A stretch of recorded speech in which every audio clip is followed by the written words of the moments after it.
Hey guys, I have a secret recipe for you today. It's breakfast that can cover up your lunch and your supper. So all the girls out there, let's do this for bae. So these are the ingredients we are going to use.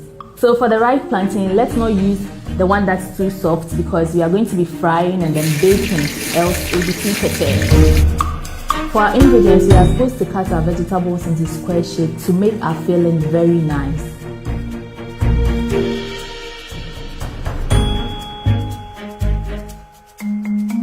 We are going to be using butter to grease the glass baking pan so that it will be easy to remove after baking.